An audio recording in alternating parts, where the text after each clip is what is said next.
Alright guys, we need to talk about Plugin Boutique and Soundspot. Hey everyone, Percy here. Welcome to Supercy Music Talk. Now let's talk about Soundspot. Now for those of you that don't know, Soundspot is a plugin developer, or at least it used to be. So they've released some pretty decent plugins over the years. I myself have purchased several of them, so pretty decent stuff, nothing to complain about there.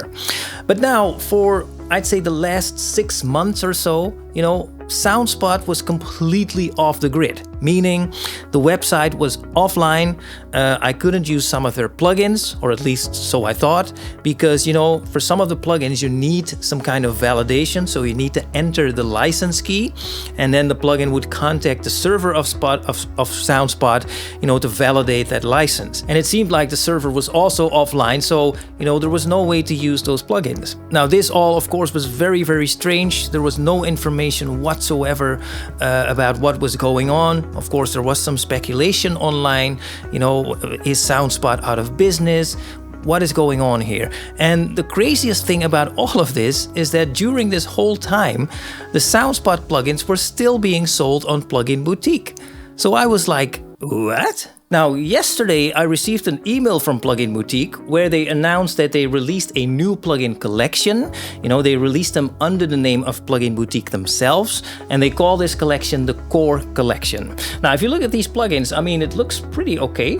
Some really, I think it's 9 or 10 plugins, something like that. But in that same email, they're also offering me to upgrade to some of the plugins of the Core Collection. Apparently, I'm eligible because I own some of the licenses of the plugins from Soundspot. So let me give you an example. So this is a plugin called DriveMod. Now obviously it is a distortion plugin of some kind, and apparently I'm eligible to upgrade to DriveMod for $5 because I own Ravage, a plugin from Soundspot. Okay, now let me show you Ravage. Now doesn't this look awfully familiar? Now let me show you another example. So this is FilterMod, which obviously is a filter plugin, and I'm eligible to upgrade because I own a plugin from Soundspot called FAT2. Now let me show you FAT2. And as you can see, yes, they did some redesigning a little bit, but at its core, it's basically the same plugin. So what seems to have happened is that Plugin Boutique has maybe completely taken over Soundspot. They've rebranded some of their plugins. They did some redesigning of the GUI. And as you can see, what's also included in the upgrade, if you upgrade, is all new presets. So apparently they've added some presets. Fair enough.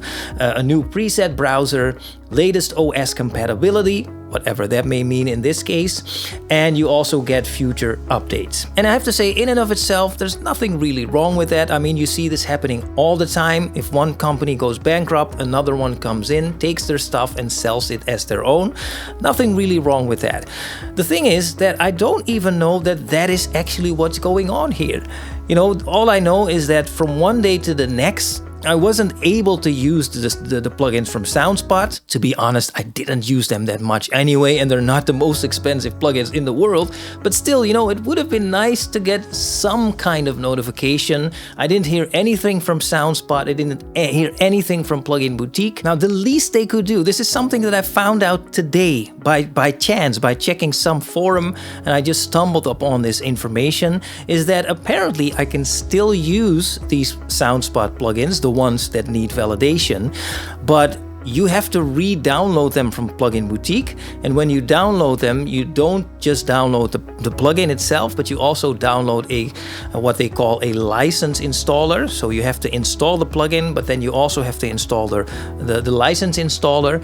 And when you open the plugin, it's no longer trying to contact the server of Soundspot, which probably isn't there at all anymore, but it will probably pull some information from the license installer, and that way you can still use these plugins. At least that they could have told me. Now don't get me wrong, I love Plugin Boutique, but regarding this, I'm a little bit disappointed. Okay, now let's take a look at it from a little bit more positive point of view.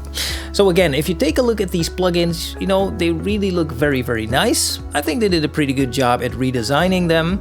Quality-wise, I haven't tested them myself, but if I have to go off of the plugins from Soundspot, they should be very, very decent plugins.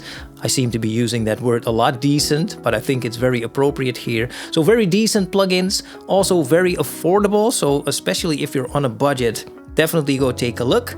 But overall, you know, they're just very, very usable plugins. So it's definitely worth checking out. I will of course leave links in the description. And for anyone who has been wondering what happened to Soundspot, well, it seems like they've been swallowed whole by Plugin Boutique. Take care.